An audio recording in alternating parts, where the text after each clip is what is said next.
Hello दोस्तों, तो कैसे हैं आप सभी लोग। आशा करता हूँ कि आप सभी लोग स्वस्थ होंगे और अपनी पढ़ाई को बहुत मन लगा के कर रहे होंगे। तो जैसे कि हम सभी लोगों को पता है कि अगर हमें कुछ भी करना है, कोई भी काम शुरू करना है, तो हमारे पास एक ब्लूप्रिंट होना चाहिए, हमारे पास एक प्रॉपर प्लानिंग होना चाहिए कि किस तरह से हम लोग किस सब्जेक्ट को कितना समय देना चाहते हैं, है ना। कोई भी, या ये तो पढ़ाई के संदर्भ में हुआ, या कोई भी हम लोग काम करते हैं तो किस कार्य को करने के लिए हमें कितना समय देना चाहिए, इसके लिए हम पहले एक ब्लूप्रिंट, एक माइंड मैप तैयार कर लेते हैं। उसी प्रकार से जब हम किसी एग्ज़ाम की तैयारी करते हैं तो हमें, हमारे लिए सिलेबस जो होता है एक ब्लूप्रिंट की तरह काम करता है। और हमें अपना शेड्यूल बनाने में, हमें किस तरह से किस टॉपिक पे कितना समय देना चाहिए, ये बनाने में हमें यह सहायता प्रदान करता है। तो इसी सिलेबस को लेके मैं आपके सामने आ चुका हूँ। तो ये सिलेबस है, एग्रीकल्चर सब्जेक्ट का है। जो लोग भी बीएससी एजी ऑनर्स में एडमिशन लेना चाहते हैं सीयूटी के माध्यम से, तो उनके लिए बहुत ही इम्पोर्टेंट वीडियो होने वाला है। तो इसलिए मैं आप सभी लोगों से अनुरोध करूँगा कि आप पूरे वीडियो को पूरे अच्छे तरीके से देखिए, और सारे सिलेबस को हम लोग कवर अप करेंगे यहाँ पे। तो सारे पॉइंट्स आपके क्लियर होंगे। तो मैं आप सभी लोगों को यही कहूँगा कि ऐसा नहीं कि बीच में शुरू में वीडियो देखना छोड़ देना, नहीं, क्योंकि मैं पूरा एक शुरू से फर्स्ट पॉइंट से लेकर लास्ट पॉइंट तक बताऊँगा। और साथ साथ टॉपिक्स के अंदर में तुम्हें क्या क्या पढ़ना है, या आप सभी लोगों को क्या क्या पढ़ना है, उस सारी चीज़ों को मैं बताने वाला हूँ। ठीक है। और आपको अगर इस टॉपिक से रिलेटेड मैं कई सारे वीडियो बना रहा हूँ, तो मैंने एक प्ले लिस्ट बना दिया है। उस प्ले लिस्ट में ज़रूर जाके आप चेक करें। वहाँ पे प्ले लिस्ट में कई सारे वीडियो मैंने बना के डाले हैं, वहाँ पे जाइए। और कई सारे जो एग्ज़ाम से रिलेटेड जो पॉइंट्स होते हैं, उससे रिलेटेड मैंने वीडियो बनाए हैं। तो आप जाएं और इस वीडियो को ज़रूर से ज़रूर देखें, इससे आपको ज़रूर से ज़रूर लाभ मिलेगा। ठीक है। तो बिना समय समय गवाए हम लोग आगे अब बढ़ते हैं और आगे डिस्कस करते हैं कि कौन कौन सा टॉपिक इसके अंदर में है। ठीक है। तो चलिए अब हम लोग सिलेबस पे चलते हैं। ठीक है। चलिए अब हम लोग अब सिलेबस को डिस्कस करते हैं। जैसा कि आप यहाँ पे देख पा रहे होंगे, ये लेटेस्ट सिलेबस है जो इन्होंने एग्ज़ाम से पहले मॉडिफाई किया था, जो 2025 का सीयूटी 2025 हुआ था उस समय। तो अब एक एक करके हम लोग सारे टॉपिक्स को मत कवर अप करेंगे। उससे बढ़ने से पहले मैं आपको एक चीज़ बता देना चाहता हूँ कि इसके अंदर में सिलेबस को मुख्य रूप से 4 भागों में बाँटा गया है।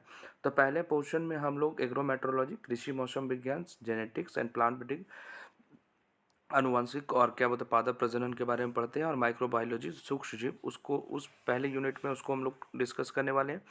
दूसरे यूनिट में हमारा आता है लाइव स्टॉक, पशुपालन। और तीसरे यूनिट में आता है क्रॉप प्रोडक्शन, फसल उत्पादन, जिसके अंदर में हम लोग सॉइल साइंस को भी पढ़ रहे होंगे, मृदा विज्ञान को भी डिस्कस कर रहे होंगे। और चौथा जो पार्ट आता है, जिसको हम लोग हॉर्टिकल्चर बोलते हैं, मतलब कि उद्यान विज्ञान होता है, उसके पार्ट है। तो मुख्य रूप से सिलेबस को 4 भागों में बांटा गया है।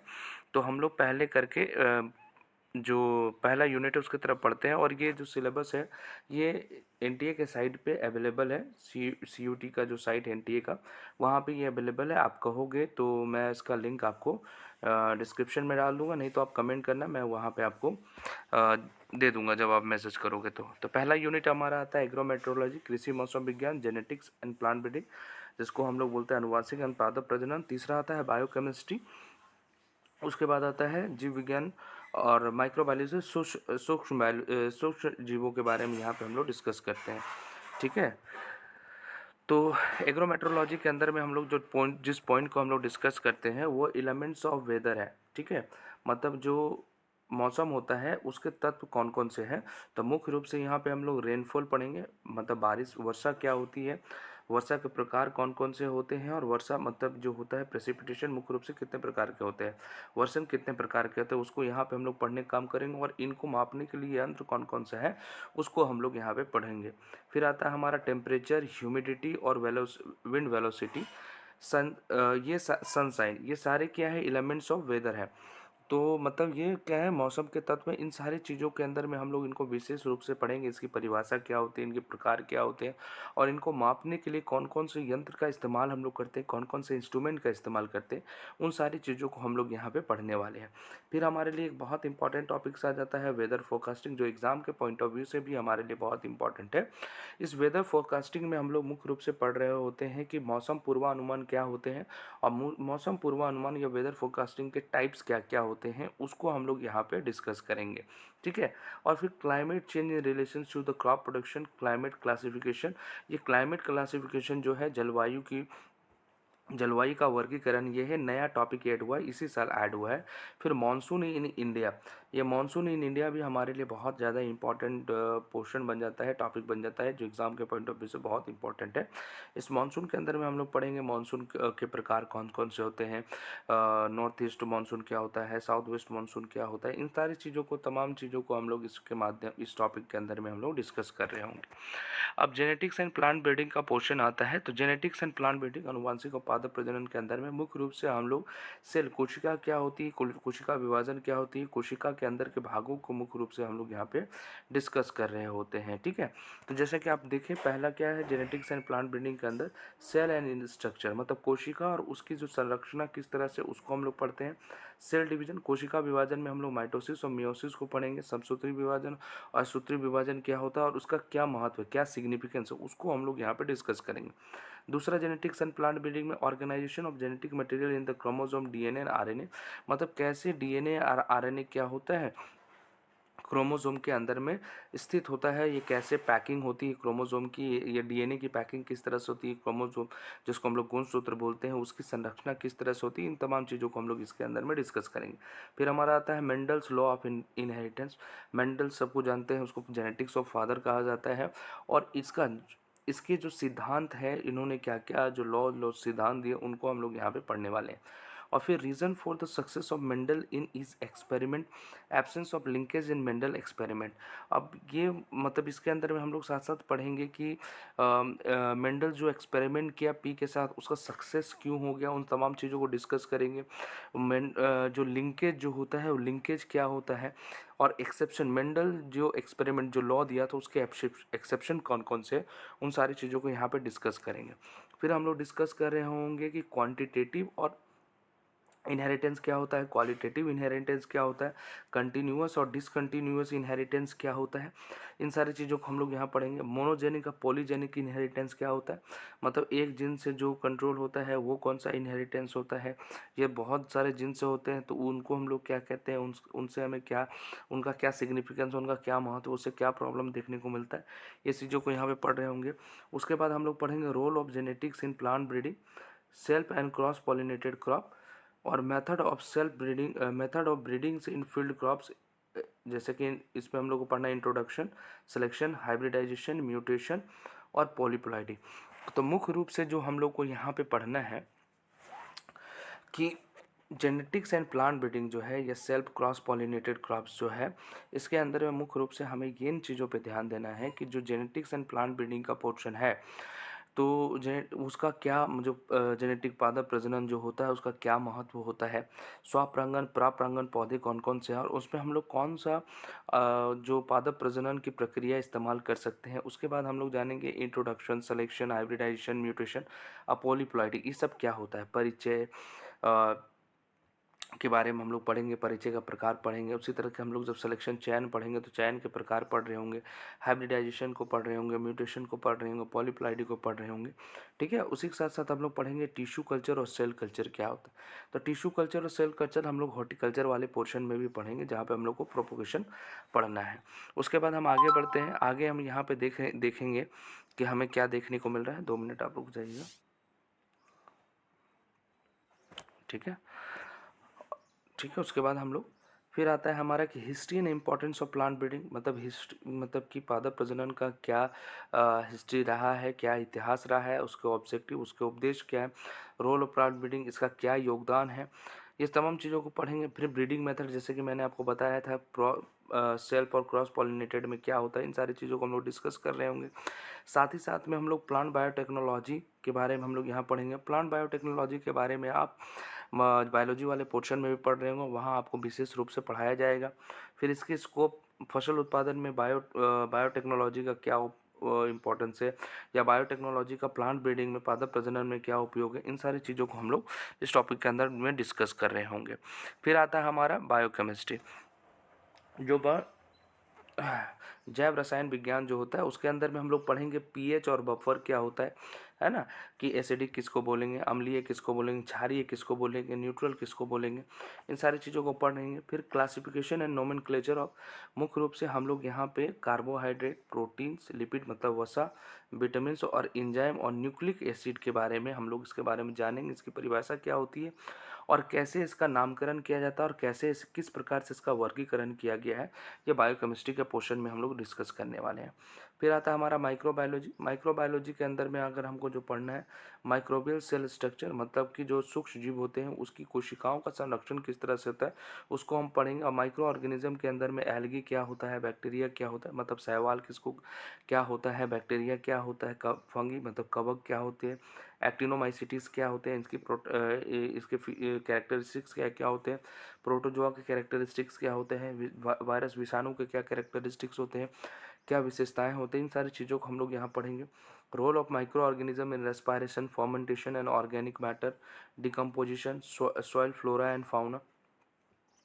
मतलब मुख्य रूप से हम लोग जो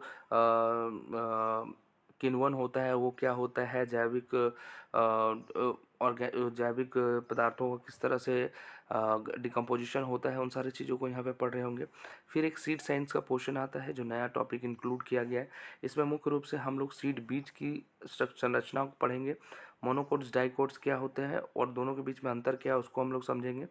मोड ऑफ रिप्रोडक्शन, प्रजनन के तरीके कौन कौन से हैं जो फ्लावरिंग प्लांट्स होते हैं उसमें, पॉलिनेशन क्या होता है, फर्टिलाइजेशन क्या होता है उसमें, सीड डोरमेंसी मतलब जो बीजों की निष्क्रियता होती है वो क्या होती है और उसके कितने प्रकार होते हैं और उसे कैसे तोड़ा जाता है। ये एग्जाम में क्वेश्चन इस पॉइंट से पिछले साल हम लोग को देखने को भी मिला था। फिर आ जाते हैं हम लोग लाइव स्टॉक में जिसको हम लोग पशुपालन कहते हैं।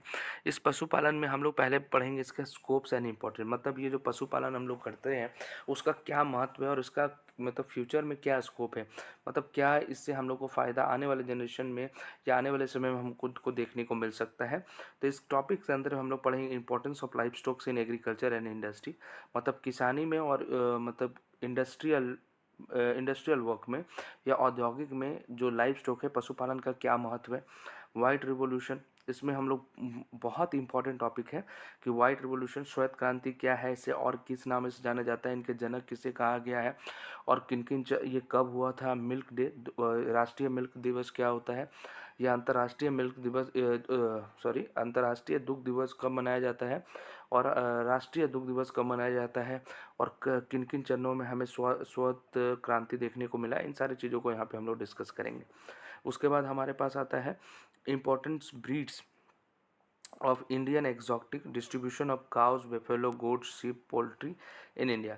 और मुख्य रूप से जो देसी नस्लें हैं और विदेशी नस्लें हैं गाय की, भैंस की, बकरी की, भेड़ की और पोल्ट्रीज में इंडिया में कौन कौन से मौजूद है उनको हम लोग यहाँ पे पढ़ रहे होंगे।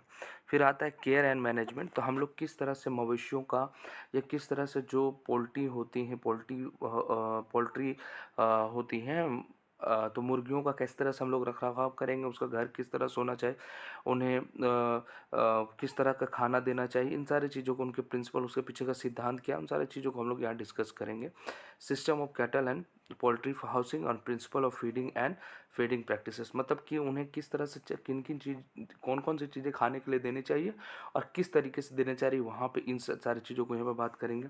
फिर उसके बाद बैलेंस डाइट, संतुलित आहार क्या होता है उनके लिए, उन सारी चीज़ों को पढ़ेंगे। संतुलित आहार का परिभाषा क्या होता है उसको समझेंगे और एक संतुलित आहार में कौन कौन सा इंग्रेडिएंट कौन कौन सी चीज़ें मौजूद है उन सारी चीज़ों को यहाँ पे डिस्कस करेंगे। फिर आता है management of calf, bullocks, pregnant and milch animals, एल्वेट, chicks, cockerels and layers and poultry, मतलब किस तरह से हम लोग उसके बच्चों को, चूजे को, बछड़े को किस तरह से रख रखाव करेंगे, उसका किस तरह से हम लोग ध्यान रखेंगे कि उनमें बीमारियां कोई आ जाएंगी तो उस तरह से हम कैसे मैनेजमेंट करेंगे, अगर बीमारियां आ गई हैं तो किस तरह से करेंगे और बीमारी नहीं आए तो हम लोग क्या क्या कर सकते हैं, इन सारी चीज़ों को हम लोग यहाँ पर डिस्कस करेंगे। अब मान लो कोई जानवर बीमार हो गया तो उसके क्या क्या लक्षण है, उस सारी चीज़ों को हम लोग यहाँ पे पढ़ेंगे। और मुख्य रूप से कुछ बीमारियाँ जो कैटल्स है पोल्ट्री में हम लोग को देखने को मिलती हैं उन सारी चीज़ों को डिस्कस करेंगे। जैसे बीमारियों में हम लोग रिंडर पेस्ट पढ़ेंगे, ब्लैक वाटर पढ़ेंगे, फुट एंड माउथ डिजीज़ पढ़ेंगे, मैस्टिटिस पढ़ेंगे, फिर सेप्टिसेमिया है, ये सारी चीज़ों को, जैसे ये सारी चीज़ों को, फॉल पॉक्स हो गया, रानीखेत डिजीज़, ये सारी चीज़ों को पढ़ेंगे और डिजीज़ के बारे में पढ़ेंगे, इसके साइन सिम्टम क्या होते हैं, और साथ साथ में डिस्कस करेंगे इसको किस तरह से हम लोग प्रिवेंट कर सकते हैं और कैसे कंट्रोल कर सकते हैं। फिर एक बहुत ही इंपॉर्टेंट टॉपिक्स इसके अंदर में हम लोग को देखने को मिलता है आर्टिफिशियल इंसेमिनेशन, है ना। आर्टिफिशियल इंसेमिनेशन, कृत्रिम गर्भधारण क्या होता है, तो इसके अंदर में हम लोग उसके रिप्रोडक्टिव ऑर्गन्स कौन कौन से होते हैं, कैटल्स में कौन से होते हैं, पोल्ट्री में कौन से होते हैं, उन सारे रिप्रोडक्टिव ऑर्गन्स के बारे में पढ़ेंगे। कैसे हम लोग जो उनका गैमेट्स होता है, युग्मक होता है, उनको कैसे हम लोग कलेक्ट करते हैं और उसके बाद कैसे उसे डाइल्यूट किया जाता है, तो किस तरह से हम लोग उसका प्रिवेंशन कर सकते हैं। ठीक है, तो इस सारे चीज़ और रोल ऑफ आर्टिफिशियल इंसेमिनेशन का क्या होता है क्रॉप कैटल इंप्रूवमेंट में, ये तमाम चीज़ों को यहाँ पे डिस्कस करेंगे। फिर आता है लाइव स्टॉक प्रोडक्शन। इसमें मुख्य रूप से हम लोग पढ़ेंगे मिल्क की प्रोसेसिंग कैसे होता है और मिल्क का प्रोडक्ट कौन कौन से होते हैं, दूध से बनने वाले उत्पाद कौन कौन से हैं। और ये नया पॉइंट फिशरीज ऐड किया, इसमें डिफिनेशन ऑफ परिभाषा करेंगे, मछली क्या होती है, फिशरीज क्या होती है, एक्वाकल्चर क्या होता है, और general characteristics of fish and types of fish के बारे में हम लोग यहाँ पे पढ़ेंगे। ठीक है, आगे हम लोग पढ़ते हैं क्रॉप प्रोडक्शन पे। जब आप आते हैं तो क्रॉप प्रोडक्शन के अंदर में ये बहुत ही इंपॉर्टेंट पोर्शन है और हर साल हमें एग्ज़ाम से ये बहुत ज़्यादा क्वेश्चन हमें यहाँ से देखने को मिलता है क्रॉप प्रोडक्शन से। ठीक है, तो क्रॉप प्रोडक्शन में इस साल भी 9-10 क्वेश्चन आसपास आपको हर सेट में 9 से 10 क्वेश्चन इसी क्रॉप प्रोडक्शन से हम लोग को देखने को मिला है। तो एक डिटेल एनालिसिस जो होगा इसके लिए हम लोग लेके आएंगे कि कौन पोर्शन से किस तरह से क्वेश्चन, कितने नंबर्स ऑफ क्वेश्चन आए, कहाँ से हमें पढ़ना है, इसके लिए भी एक सेशन लेके आएंगे। अगर आपको ऐसा एक सेशन चाहिए तो आप कमेंट करके मुझे बताना, मैं ज़रूर से उस सेशन को, वैसा सेशन आपके लिए लेके आऊँगा। इसमें हम लोग को पढ़ना है क्रॉप प्रोडक्शन, जो फसल उत्पादन, उसके अंदर में हम लोग को पढ़ना है target and achievement in fruit grade production in India. मतलब फसल उत्पादन में भारत ने किन किन ऊंचाइयों को प्राप्त की है स्वतंत्रता के बाद से, और इसका लक्ष्य आने वाले समय में इसे क्या क्या अचीव करना है, इन सारी चीज़ों को पढ़ेंगे। सस्टेनेबल क्रॉप प्रोडक्शन क्या होता है, सशक्त फसल उत्पादन क्या होता है, commercialisation of agriculture and it scope in India, कैसे हम लोग इसको मुनाफेदार बिजनेस में कन्वर्ट कर सकते हैं एग्रीकल्चर को, कृषि को। फिर इसमें classification of field crops on the basis of utility, मतलब फसलों का हमें यूटिलिटी के आधार पे, उसके उपयोग के आधार पे फसलों का वर्गीकरण करना है। सीरियल अनाज में, पल्सेस में, ऑयल सीड्स में, fibre, sugar and forest crops में, मतलब हमें अनाजों में, दलहन में, तिलहन में, उसके बाद रेशे वाले में फसल, और फिर चीनी वाले फसल, और क्या बोल सकते हैं ये फॉडर क्रॉप जो होता है हमारा, जो चारे के रूप में होता है, उनका कैसे वर्गीकरण करते हैं, इसके अंदर में क्या क्या आता है, उन सारी चीज़ को यहाँ पे डिस्कस करेंगे। ठीक है, अब ये जो पोर्शन पूरा आप यहाँ से यहाँ देख रहे हैं, ये सॉइल साइंस के अंदर, कृषि जो मृदा विज्ञान है उसके अंदर का पोर्शन है। इसमें हम लोग मुख्य रूप से बात कर रहे होंगे सॉइल, मृदा क्या होती है, मृदा का पीएच क्या होता है, सॉइल टेक्सचर और स्ट्रक्चर, इसको समझना बहुत ज़रूरी है कि सॉइल टेक्सचर क्या होता है, सॉइल स्ट्रक्चर क्या होता है, क्या इसके टाइप्स होते हैं, और एग्ज़ाम के पॉइंट ऑफ व्यू से बहुत ज़्यादा इंपॉर्टेंट हो जाता है। सॉइल ऑर्गेनिज्म क्या होता है, जिसमें हम लोग सॉइल फ्लोरा फाउना पढ़ेंगे, जो पहले भी पढ़ चुके हैं, उसी चीज़ को यहाँ पे देखेंगे। सॉइल टिल्थ और सॉइल फर्टिलिटी क्या होती है, और सॉइल हेल्थ क्या होता है, मिट्टी का स्वास्थ्य क्या होता है, इसका उत्पादकता क्या होती है, इसकी उपज क्या होती है, ये सारी चीज़ों को यहाँ समझेंगे। फिर इसेंशियल प्लांट न्यूट्रिएंट क्या होता है, इसेंशियल प्लांट न्यूट्रिएंट के अंदर में हम लोग जानेंगे कि इसेंशियल प्लांट न्यूट्रिएंट का कंसेप्ट कौन दिया था, प्राइमरी न्यूट्रिएंट क्या होता है, सेकेंडरी न्यूट्रिएंट क्या होता है, टर्सरी न्यूट्रिएंट क्या होता है, इन सारी चीज़ों को हम लोग जानेंगे। बेसिक न्यूट्रिएंट क्या होता है, फंक्शनल न्यूट्रिएंट क्या होता है, किस न्यूट्रिएंट के डिफिशियंसी से हमें क्या देखने को मिलता है, किस न्यूट्रिएंट के टॉक्सिसिटी से हमें क्या प्रॉब्लम देखने को मिलती है, उन सारी चीज़ों को यहाँ पे डिस्कस करेंगे। फिर आएगा हम लोग जो चीज़ को हम लोग पढ़ेंगे सॉइल का टाइप्स, इसके अंदर में हम लोग जानेंगे भारत में किस प्रकार की मिट्टी मौजूद है, एलुवियल मौजूद है, ब्लैक सॉइल मौजूद है, रेड सॉइल मौजूद है ना, इस सारी चीज़ों को हम लोग पढ़ेंगे। किसका कितना परसेंट मौजूद है इंडिया में, कितना पोर्शन कवर करता है एरिया में, कौन कौन से क्ले मौजूद हैं इसके अंदर में, इस सारी चीज़ों को यहाँ पे हम लोग डिस्कस करेंगे। फिर जो नेक्स्ट में आता है ऑर्गेनिक मैन्योर क्या होता है, फर्टिलाइज़र क्या होता है, जैविक खाद क्या होता है, उर्वरक क्या होता है। फिर उसके क्लासिफिकेशन करेंगे स्टेट, कॉम्प्लेक्स और फर्टिलाइज़र में, मिक्सचर में बायो फर्टिलाइज़र, जैविक उर्वरक क्या होता है, इसके बारे में हम लोग समझेंगे। इंटीग्रेटेड न्यूट्रिएंट मैनेजमेंट क्या होता है, इसको पढ़ रहे होंगे। फिर प्रॉब्लम्स क्या होता है, मिट्टी से रिलेटेड संबंधित जो प्रॉब्लम है उसको हम लोग समझेंगे कि अम्लीय मिट्टी क्या होती है, क्षारीय मिट्टी क्या होती है, इस चीज़ों को समझेंगे। फिर सॉइल इरोजन बहुत ही इंपॉर्टेंट टॉपिक्स है, हर साल हमें इस पोर्शन से क्वेश्चन देखने को मिलता है, उसको हम लोग डिस्कस कर रहे होंगे। और soil analysis for the nutrient availability, और कैसे हम लोग मिट्टी को एनालाइज करके, उसको अध्ययन करके हम लोग कैसे पता कर सकते हैं कि इसमें कौन सी न्यूट्रिएंट, कौन से पोषक तत्व मौजूद है और कौन से नहीं मौजूद है। इन सारी चीज़ों को यहाँ पे हम लोग पढ़ेंगे। फिर आ जाता है हमारा, ये सबसे बड़ा पोर्शन हमारा यही है, यही पोर्शन जो है हमारा सबसे बड़ा पोर्शन है। फिर आता है इरिगेशन और ड्रेनेज, मतलब सिंचाई के और निकासी के बारे में पढ़ेंगे। तो इसमें सतही सिंचाई क्या होती है, उप सतही सिंचाई क्या होती है, इन सारी चीज़ों के बारे में हम लोग पढ़ेंगे। ड्रिप इरिगेशन क्या होता है, स्प्रिंकलर इरिगेशन क्या होता है, इसको हम लोग पढ़ेंगे। और इसमें हम लोग ड्रेनेज भी पढ़ेंगे, तो सरफेस ड्रेनेज क्या होता है, सब सरफेस ड्रेनेज क्या होता है, ये सारी चीज़ों को हम लोग पढ़ेंगे। फिर इसके साथ साथ में कि किस फसल को कितना पानी चाहिए, उसमें कुछ कुछ क्रिटिकल फेज होते हैं, तो किन किन अवस्था में हमें पानी देना अति आवश्यक है, अगर हम नहीं देंगे तो वो पौधा खराब हो जाएगा, मर जाएगा। तो इन सारी चीज़ों को यहाँ पे हम लोग पढ़ेंगे।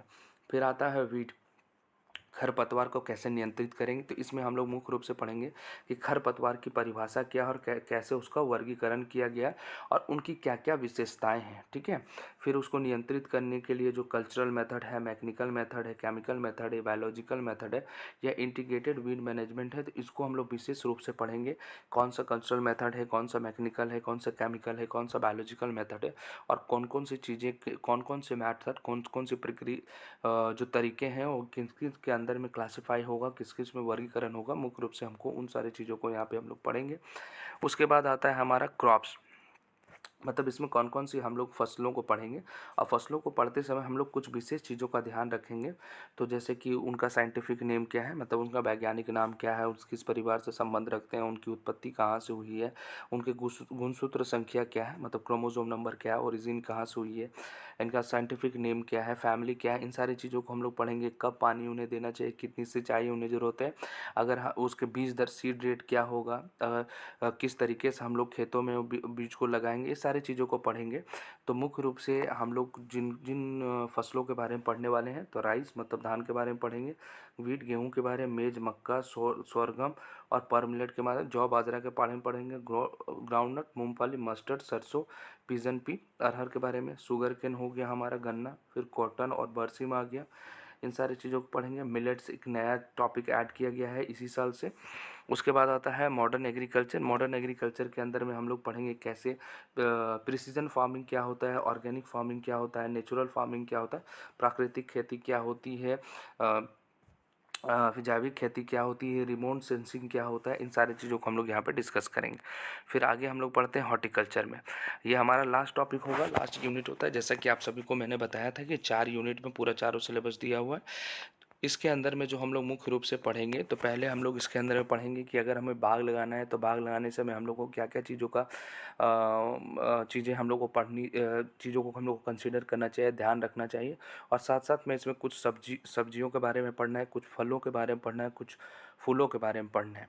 और इसके अलावा जो अलग से पोर्शन है जहाँ से हमें बहुत सारे क्वेश्चन देखने को मिलते हैं, तो देखने जैम कैसे बनेगा, जेली कैसे बनेगा, सॉस कैसे बनेगा, केचप किस तरह से बनेगा, ये सारी चीज़ों का मेथड क्या होता है, उनको हम लोगों को पढ़ना है। और उसके बाद जो होता है कि अगर हम लोग फसलों को काट लेते हैं, जब कटाई हो जाती है तो उसका रख रखाव कैसे करेंगे, उन सारी चीज़ों को हम लोग यहाँ पे डिस्कस करेंगे, ठीक है। तो इम्पोर्टेंस और साथ साथ में कि फलों का और सब्जियों का हमारा जो आहार होता है उसमें क्या महत्व होता है, उससे हमें कितनी कैलोरी मिलती है, हमें पर डे कितना कंज्यूम करना चाहिए, कितना सब्जी खाना चाहिए, कितना फल खाना चाहिए, ये सारी चीज़ों को हम लोग यहाँ पे पढ़ेंगे। तो चलिए एक करके पढ़ते हैं। Importance of fruit and vegetable in human diets, मतलब हमारे आहार में फल और क्या सब्जियों का क्या महत्व है। Crop diversification and processing industry, मतलब कौन कौन से फसल हम लोग भारत में उगाते हैं और कैसे उसको पैकिंग किया जाता है, मतलब कैसे उसे सेकेंडरी प्रोसेसिंग किया जाता है। फिर आता है ऑर्चार्ड, मतलब बगीचा हम लोग कैसे लगाएंगे, उसका लोकेशन कहाँ पे होगा, उसका लेआउट किस तरह से होगा। फिर गार्डन के बारे में हम लोग पढ़ेंगे, और किचन गार्डन क्या होता है, गार्डन मतलब बगीचे के अलग अलग प्रकार को हम लोग यहाँ पे पढ़ेंगे, और मुख्य रूप से किचन गार्डन को हम लोग यहाँ से पढ़ेंगे। फिर आता है planting industry, training and pruning क्या होता है, दोनों के बीच में अंतर समझेंगे। इंटर क्रॉपिंग क्या होता है, प्रोटेक्शन फ्रॉम फ्रॉस्ट और सनबर्न, मतलब कि जो ओले बर्फ से कैसे हम लोग बचाएंगे, ठंड जो फ्रॉस्ट होगा, सनबर्न बहुत ज़्यादा धूप होगा तो उससे हम लोग कैसे बचा सकते हैं। फिर हम लोग पेड़ झाड़ियों और क्या बोलते हैं क्लाइंबर्स के बीच में अंतर को समझेंगे। 1 वर्षीय, 2 वर्ष बहुवर्षीय पौधे क्या-क्या होते हैं, उनके एग्ज़ाम्पल क्या होते हैं, उनको समझेंगे। फिर प्रोपोगेशन, पौधे में प्रोपोगेशन प्रसार किस तरह से हमें देखने को मिलता है, बीज के माध्यम से, कटिंग, बडिंग, लेयरिंग के माध्यम से, और इसके प्रकार को हम लोग पढ़ेंगे। फिर आता है कल्टीवेशन प्रैक्टिसेस।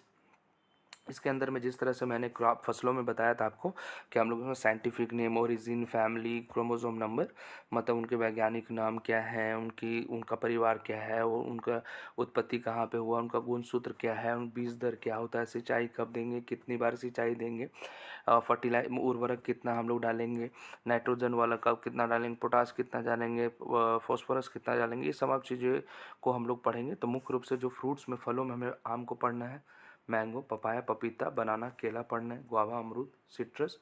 फिर ग्रेप्स, अंगूर को पढ़ना है। वेजिटेबल में रेडिश, मूली को, कैरेट, गाजर को, पोटैटो, आलू, अनियन हमारा हो गया, प्याज, कॉलीफ्लावर, फूल गोभी, ब्रिंजल, बैगन, टोमेटो, टमाटर, स्पिनच, पालक और कैबेज, पत्ता गोभी पढ़ना है। फ्लावर में हम लोग को ग्लैडियोलस, कैना, क्राइसेंथेमम, रोज़ और मैरीगोल्ड के बारे में पढ़ना है। और principle method of fruit and vegetable principle, कैसे हम लोग इसको संरक्षित रख सकते हैं, सुरक्षित रख सकते हैं लंबे समय तक, और कैसे हम लोग जेली, जैम, केचप, चिप्स बनाते हैं।